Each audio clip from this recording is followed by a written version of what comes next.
Loyalty by definition is an unwavering devotion to someone or something, isn't it? Let's take a look. Loyalty, a strong feeling of support or allegiance. A strong feeling suggests that although someone will follow the person or company in question, they might not necessarily have an unwavering devotion towards it. Perhaps their allegiance is more towards something specific. Are there different types of loyalty? And what exactly is loyalty to brand? I can remember it as clear as day.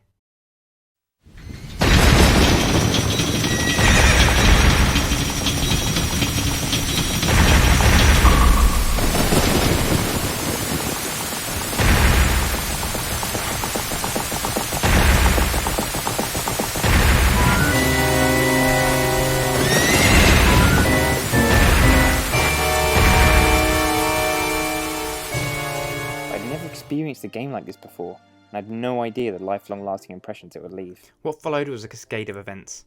Hollowed out trees, particles drifting through the air, the freedom to move, to talk. It was so compelling it had me quite literally in goosebumps of joy. But something else was happening, something I was, at the time, unaware of. The seeds of a very powerful nostalgia were being laid. Now, as humans, our biggest memories are usually those associated with emotion. Emotion is powerful. That feeling when my first love broke up with me years ago, the tears, the feeling sick, the stabbing in my chest. It's as vivid as the day it happened. That non-important and uneventful trip to the shops last month, not so memorable. Point is, that joy, that excitement when I first got a sword in Zelda, is with me, for always. Is it a work of genius? Is Nintendo so unfathomably clever they have managed to figure out how to evoke people's emotions? And what impact would it make if they have? Well, for me, it left me wanting more.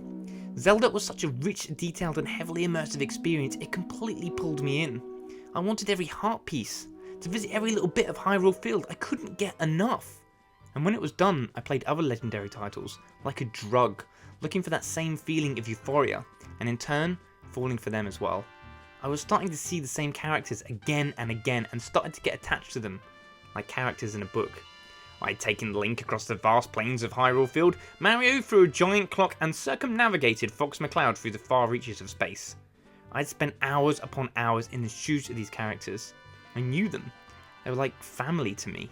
I had an emotional attachment towards them, and although I wasn't conspicuously aware of it at the time, I had become loyal.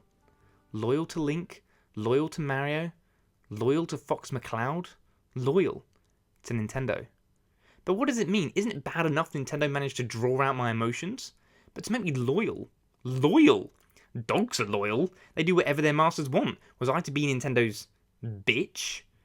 Let's put a pin in that question for a second and think about the business motivations of this. Loyalty to brand is an extremely powerful method utilised by hundreds of companies. They tug on the very heartstrings of their consumers through clever marketing and advertisement. John Lewis is a prime example of this at Christmas time, whose marketing always manages to get people right in the feels. Companies like this entice people with things humans can relate to, and when the memory has been implanted, bam! They need nothing more than their name alone. Loads of companies do it, and it works. It's arguably the most powerful method of generating revenue. What are the moral connotations of this practice? Are we all being played for saps? Let's go back to my question earlier. Am I Nintendo's bitch? In Nintendo's case, as far as I'm aware, they treat their staff quite well and give them a lot of creative freedom. It's certainly clear from their persistent high scores and their piloting and technology that there's a lot of creative love behind their ingenuity as well. However, Nintendo is still a company, and as such, they need money. Of course, there's always speculation over what a company's true motives are, but let's not forget, there are real people behind the name, with feelings and emotions. Same as the rest of us. It would be pretty cynical and ridiculous to assume that they're just robots with yen in their eyes. Although I'm sure you are all very aware of money's elusive charm. Now, I know how joyful it can be to create a piece of art, a film, a piece of writing, a YouTube video. This might sound a bit strange to you, but when I make something, a part of me is in that work. And prepare yourself, because I'm going to say something really soppy and cringeworthy now, but it's love. Love of creativity. To explore the corners of my mind, it's not just work to me. It's my work, it's me. As I can see it from the hard work that has gone into masterpieces like Ocarina of Time, Mario's Sunshine, Yoshi's Woolly World, I can see that there is love there too. Nintendo have earned their reputation of quality products, and thus respect, and unsurprisingly, loyalty. But hang on, if love and creativity have been poured into these products by real humans, then how can loyalty be corporate?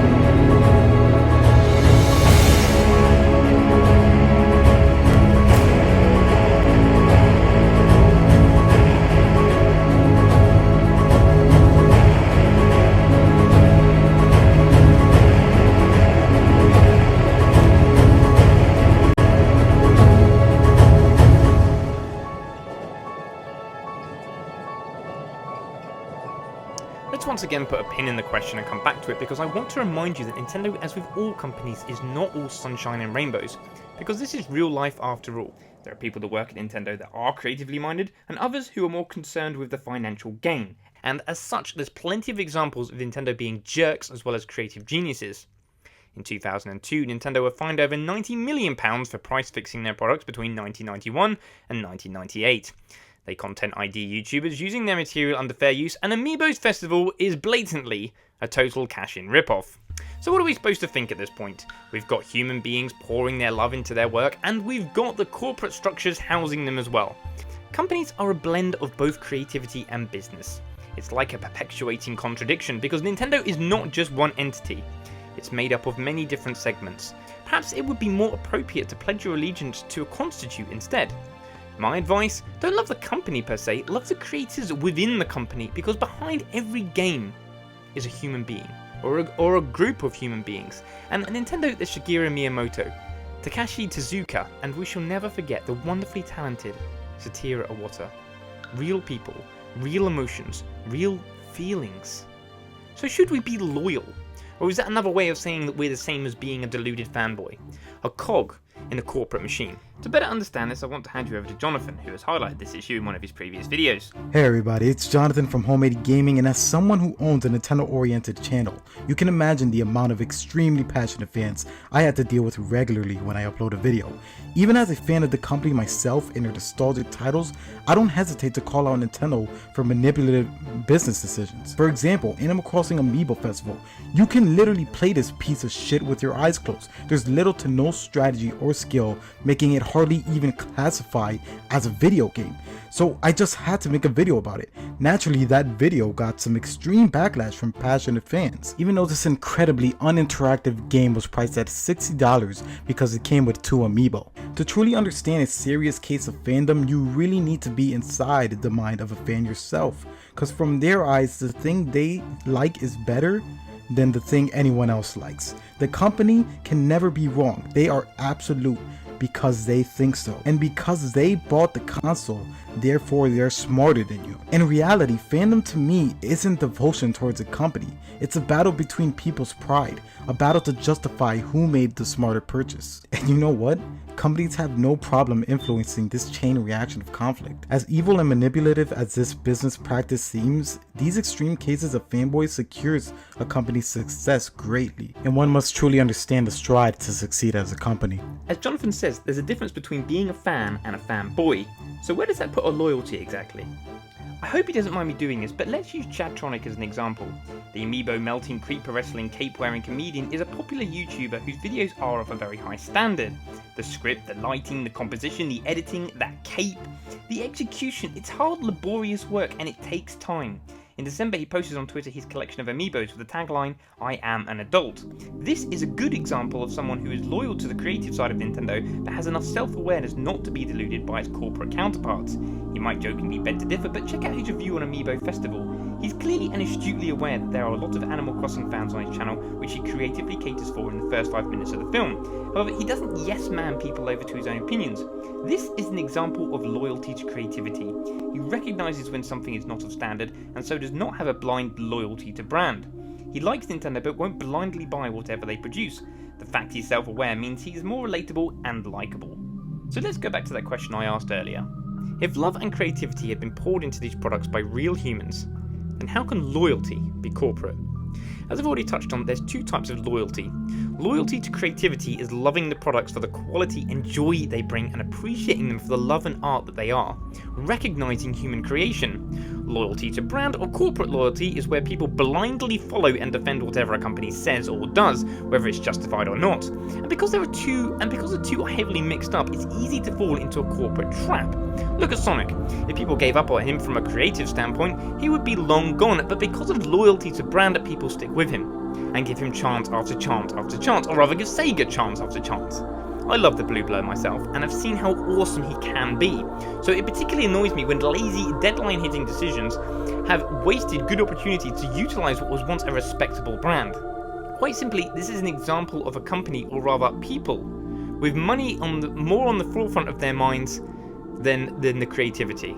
So instead of nurturing their market, they are taking advantage of it instead. Now, the reason we love the things we do is because they appeal to something inside us that makes us happy. For me, having a small collection of amiibos gives me a warm, fuzzy feeling inside. Playing Mario 3D World brought out a huge, stupid grin across my face. As I said before, there's a reason for me to keep returning. There are memories and there is a feeling of joy. And really, joy can only be created by, and here's that soppy word again, love.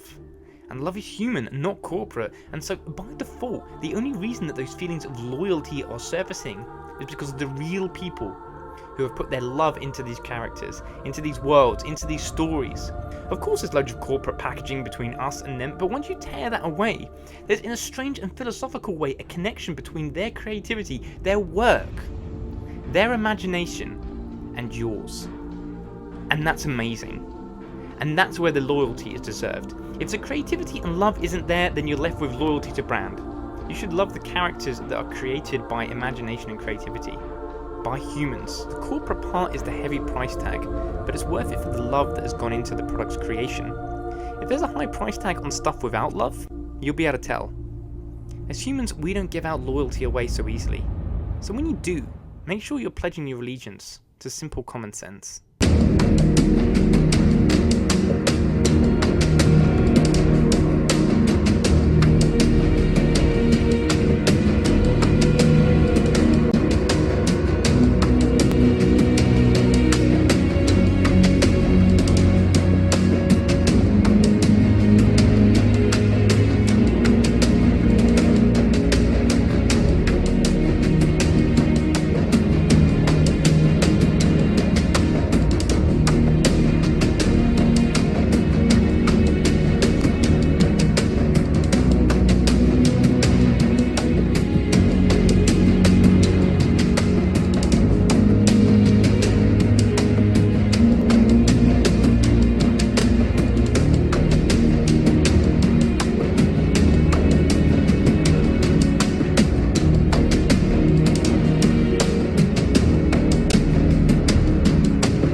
Just want to say thank you to the gaming psychologist for giving me an opportunity to speak in this discussion. It's been an honor, really. But anyways, take care.